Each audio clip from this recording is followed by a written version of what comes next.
তুমি যত চুপ করে থাকবে তত তোমাকে কিন্তু চারিপাশ থেকে চেপে ধরবে। সেই জন্য সবসময় চুপ করে না থেকে সময় সময় কিছু কথা বলাও দরকার আছে, জানো তো। আমাদের সমাজে কি বলো তো, যাকে বেশি নরম পায় তাকে আর কি সবাই চেপে ধরার চেষ্টা করে, জানো তো। সেই জন্য সময় সময় অনেক কিছুর প্রতিবাদ করতে হয়, জানো তো।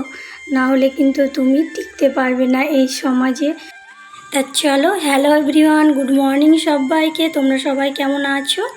আশা করি তোমরা সবাই খুব ভালো আছো আর সুস্থ আছো।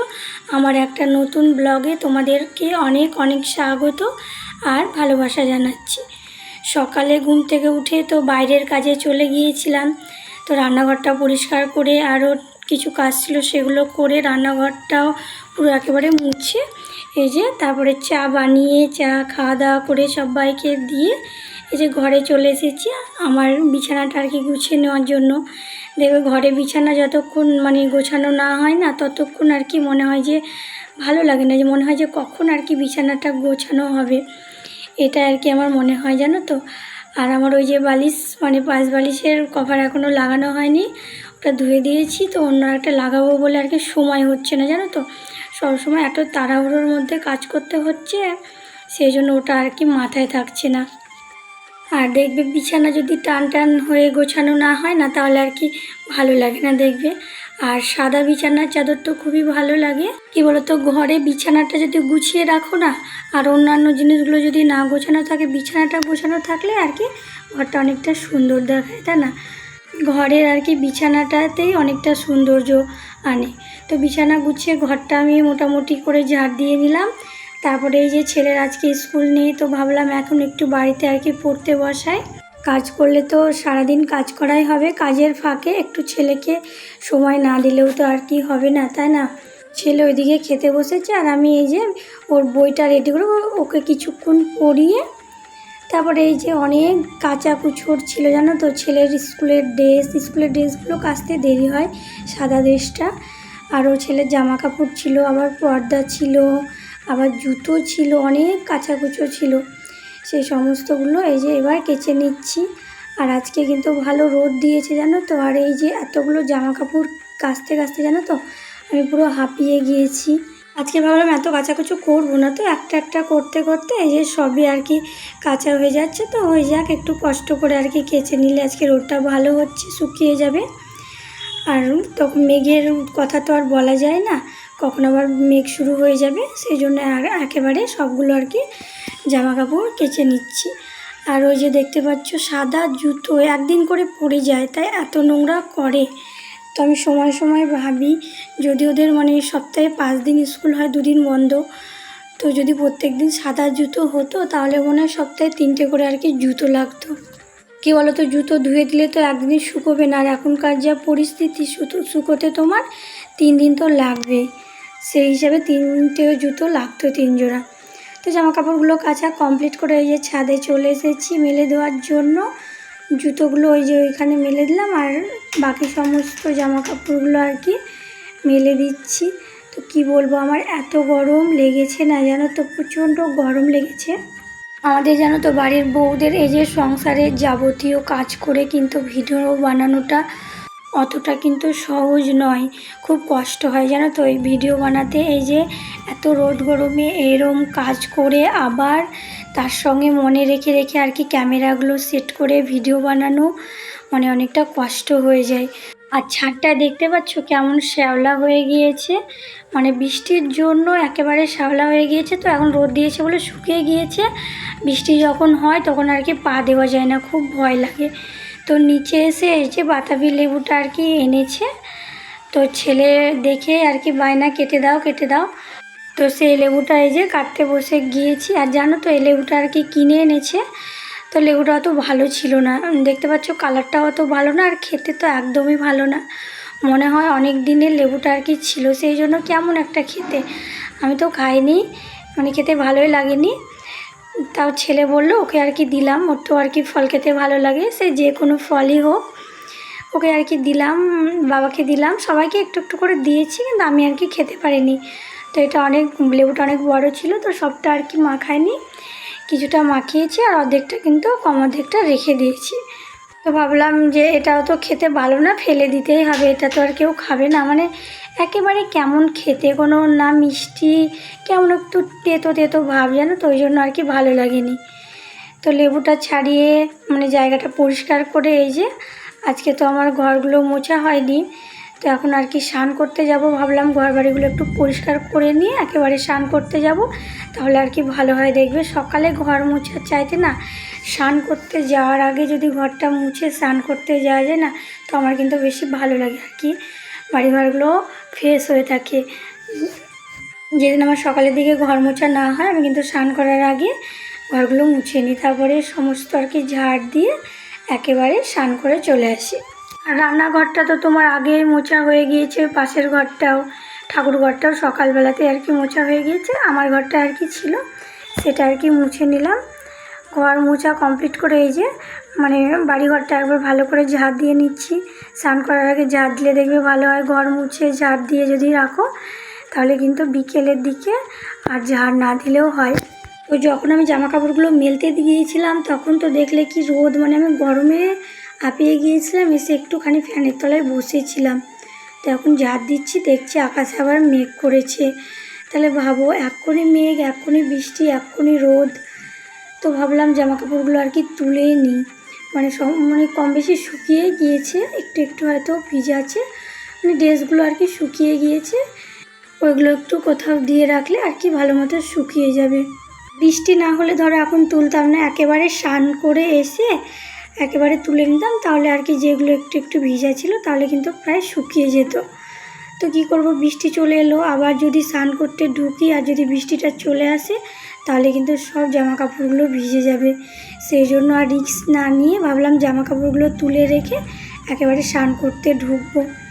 তো জামা কাপড়গুলো তুলে এসে তারপরে দেখলাম কলপাড়ে কিছুটা বাসন আছে, তো ভাবলাম বাসনটা একেবারে ধুয়ে নিই, তারপরে একেবারে স্নান করতে ঢুকবো। আর বৃষ্টি হবে না বা কেন, এত গরম লাগছে না, সেই জন্য আরও আর কি বৃষ্টিটা হচ্ছে। তো এই যে বিকেলবেলা একেবারে আমাদের বাগানে চলে এসেছি, আর বাগানের ভিউটা দেখো কি সুন্দর লাগছে। আমার তো বাগানে এলে আর কি খুব ভালো লাগে। বাগানে এসে আর কি এরকম গাছপালা, মানে কেমন একটা বলবো, খুবই ভালো লাগে জানো তো, তোমাদেরকে আর কি বোঝাতে পারবো না যদিও। তো এই যে পেঁপে গাছগুলো দেখতে পাচ্ছ, সব মানে তোমার বাঁশের খুঁটি করে দিয়ে দেওয়া আছে যেন হাওয়াতে না পড়ে যায়। আর ওই যে দেখতে পাচ্ছ একটা শুয়েও আছে পেঁপে, তবু ওটাতে পেঁপে হয় জানো তো। তো ওইদিকে একটা গাছ ছিল কাঠের গাছ, ওইটা আর কি কেটে দিল, ওইটার জন্য আর কি ফলের গাছগুলো হবে না বলে ওইটা আর কি কেটে দিল।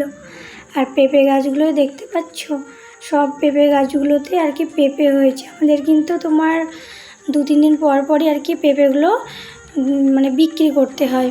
আর এই যে শুয়ে আছে দেখতে পাচ্ছ, এই পেঁপে গাছটাতেও কিন্তু অনেক পেঁপে হয়েছে। তো এই পেঁপে গাছটা এভাবে শুয়ে আছে, এটা আর তোলা হয়নি কেন বলো তো, যদি তুলে দেওয়া হয় না তাহলে শিকড়গুলো কেটে যাবে, দিয়ে আর কি পেঁপে গাছটা নষ্ট হয়ে যাবে, সেই জন্য আর ওটায় হাত দেওয়া হয়নি, যে যেমন আছে তেমনই থাক, তখন এক করতে গিয়ে গাছটা আর কি নষ্ট হয়ে যাবে, সেই জন্য ওগুলোই আর হাত দেয়নি। আর এই যে দেখতে পাচ্ছ এগুলো আমের গাছ, আমড়া গাছ, এখানে কিন্তু আমাদের দুটো ওই যে নারকেল গাছও আছে।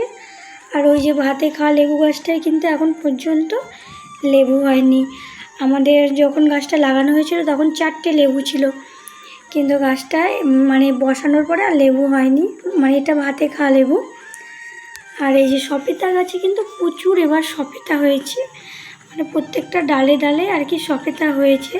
তোমরা দেখতে পাচ্ছ কি বলতে পারছি না, ওই যে ক্যামেরাটা আর কি আমার ভালো করা হচ্ছে না বলে বুঝতে পারছো না, তবু আমি যেটুকু আর কি পারছি সেটা তোমাদেরকে দেখাচ্ছি। এই যে, আর সপেতা জানো তো খেতে খুব মিষ্টি হয়, মানে সমস্ত ফলের চাইতে মনে হয় যে সপেতাটা আর কি খুব মিষ্টি, একটু খেলে আর কি মুখ মুজে যায়, এত মিষ্টি।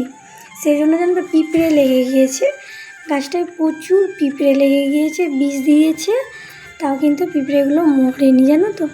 এত পিঁপড়ের অত্যাচার হয়েছে, বাগানেও যেমন বাড়িতেও তেমন, কোথাও আর কি ছাড় নেই পিঁপড়ের। আর এই দেখো দেখতে পাচ্ছ, এটা হলো কুলের গাছ, দেখতে পাচ্ছ কুলের কিন্তু ফুল চলে এসেছে, গাছ ভর্তি হয়ে ফুল হয়েছে। এই গাছটা কিন্তু অনেক বড়। আর ওইদিকে এবার একটা ছোট গাছ লাগিয়েছে, তো কুলের গাছ জানো তো, মানে খুব তাড়াতাড়ি বড় হয়ে যায়। আর এই যে আমাদের এখানে হলো আমলকি গাছটায় আমলকি এবার হয়তো ধরবে। আর জামরুল গাছগুলোর এই যে ডালগুলো কেটে দিয়েছে, খুব জঙ্গল হয়ে গিয়েছিল। আর কামরাঙা গাছে কিন্তু অনেক কামরাঙা হয়েছে। আমি ভেতরটায় আর যাচ্ছি না, কারণ ভয় লাগে সব সময়। কি বলো তো, এখন বর্ষার সময় তো পোকামাকড় সাপ টাপ থাকে বলে আর কি ভেতরে যেতে পারি না। ওই সামনে থেকে ক্যামেরা করি, এই দিকটায় যায় না, এই দিকের বেশি আর কি জঙ্গল মতো আছে তার জন্য। আর ওইখানটায় চেরি গাছ ছিল, ওইটা আর কি কেটে দিয়েছে, চেরি ফল হচ্ছে না বলে। শুধু ফুল হচ্ছে কিন্তু ফল হচ্ছে না, সেই জন্য আর কি কেটে দিয়েছে। তো এই যে বাগানটা দেখতেই পাচ্ছ কত সুন্দর লাগছে। আর এইখানে আমাদের এই যে দেখতে পাচ্ছ, এটা হলো এলাচের গাছ। এলাচের গাছগুলো কিন্তু তোমার এলাচের আগে হয়েছিল জানো তো। এই এলাচগুলো কেমন বলো তো, একটু মোটা মোটা মোটা মোটা টাইপের এলাচ। আর এই যে দেখতে পাচ্ছ, এই গাছে তো প্রচুর লেবু হয়েছিল। তো এই যে এখন কিছুটা আছে, মানে কয়েকটা আছে। এই যে দেখতে পাচ্ছ, লেবুগুলো পাকলে আর কি খেতে ভালো হয়। এটা কমলা লেবু গাছ এইটা। আর ওইদিকে যেগুলো আছে ওইটা আর কি মালটা লেবু, এটা কমলা লেবু গাছ জানো তো। তো দেখা যাক, খাওয়ার পরে টেস্ট করা যাবে কেমন হয়। আর এই যে বাড়ি এসে ছেলে বলছে এখন ফল খাবে, তার জন্য দেখো ওই ফলটা রেডি করেছে, আপেল, শসা আর একটা নিয়েছে কামরাঙা। এবার আমাকে বলছে এগুলো ভালোভাবে কেটে আমাকে সাজিয়ে খেতে দাও। ও ধুয়ে এনে দিয়েছে, তো ভাবলাম তো চলো ফলটা আর কি কেটে দিই। ওকে যদি এইভাবে দাও না, ও কিন্তু খুব খুশি হয় জানো তো। তো আমি ওকে বললাম কামরাঙাটা খেতে হবে না, এখন রাত্রিবেলা, আর কামরাঙাটা একটু তোমার টক। তো বললাম, ভাবলাম শসাটা আর আপেলটাই খাও। তো শুনবে না, ও কামরাঙাটাই আগে আর কি খাবে। বুঝতেই পারছো, বাচ্চা ছেলে যেটা বারণ করবা কিন্তু সেটাই আর কি করার চেষ্টা করে। ও কখন গিয়েছিল দিয়ে আর কি কামরাঙাটা তুলে এনেছে জানো তো। আমি যেতে ভয় পাচ্ছি, আর ও কিন্তু কখন গিয়ে নিয়ে আসে। তো এই যে আমার দেখতে পাচ্ছ আপেল, শসা, কামরাঙাগুলো আর কি কাটা হয়ে গিয়েছে, দেখতে পাচ্ছ। দেখতে বেশ ভালোই লাগছে। তো এগুলো চলো এটা ছেলেকে দিই, ছেলে খেতে শুরু করুক। তো ছেলেকে ওগুলো খেতে দিলাম। তো ছেলে আমাকে বলছে তুমি একটু খাও। দিয়ে এই যে আমি ওখান থেকে একটা দুটো নিলাম, বেশি নিলাম না। আর ওই যে টিভি হচ্ছে, টিভিটা একটু দেখছিলাম। তারপরে তো আবার রাত্রের তোমার রান্না আছে, রাত্রের কোনো কাজই আর কি হয়নি। রান্নাবান্না, পড়াশোনা, মানে অনেকটাই চাপ। আর এই যে রান্নাঘরে এসেছি, তো রান্নাঘরে এসে দেখি দুধটা আর কি জাল দিতে আমার মনে ছিল না দিনের বেলায়। তো ভাবলাম প্রথমে আর কি দুধটা বসিয়ে দিই। কী বলো তো, দিনের বেলায় দুধ খাওয়ানো হয় না, তো ছেলেকে দিয়ে আর কি দুধটা জাল দিতেই আমার মনে থাকে না। তো আমি ফ্রিজে রেখে দিই, যে মনে থাকবে না, নষ্ট হয়ে যাবে, সেই জন্য ফ্রিজে রেখে দিই। যখন আর কি সময় মতো হয় তখন জাল দিই, নাহলে এই যে একেবারে রাত্রিবেলায় জাল দিই। তো চলো তোমাদেরকে একটা জিনিস দেখাই। এই যে দেখতে পাচ্ছ, এর আগেও তোমাদেরকে অন্য ব্লগে দেখিয়েছি। এটা হলো কোয়েল পাখির ডিম, ফ্রিজের মধ্যে দেখতে পাচ্ছ কতগুলো হয়েছে, অনেকগুলোই। তারপরে সমস্ত কাজ কমপ্লিট হয়ে গেছে। তো ভাবলাম জামা কাপড়গুলো তো আজকে অনেক কাচাকুচো করেছি, সেই জামা কাপড়গুলো তো আমার গোছানো হয়নি। তো জামা কাপড়গুলো এখন গুছিয়ে নিই, নাহলে আর দিনের বেলায় সময় হবে না। তো দেখতে পাচ্ছ কত জামা কাপড়। আর কি গরম লাগছে যেন। বিকেলের দিকে, বিকেলে নয়, একবার একটু হালকা করে বৃষ্টি হয়েছিল, তারপর থেকে আরও খুব প্রচণ্ড গরম লাগছে। আর দেখবে জামা কাপড় যদি একটু গুছিয়ে না রাখা যায় না, চেয়ারের মধ্যে এখানে ওখানে, মানে বিরক্ত লাগে, দেখলেই কেমন রাগ উঠে যায় জামা কাপড়গুলো। সেই জন্য জামা কাপড় যত আর কি গুছিয়ে জিনিস জায়গায় রাখবে তত আর কি ভালো হয়। তো আজকের ব্লগটা এখানে রাখলাম, দেখা হবে একটা সুন্দর ব্লগে। তোমরা সবাই ভালো থেকো, সুস্থ থেকো। আর আমার ব্লগটা যদি তোমাদের কোনো কারণে ভালো লাগে, তাহলে নতুন বন্ধু হয়ে আমার পাশে থেকে দিও। তো আজকের মতো চলো, সবাই ভালো থেকো, টাটা।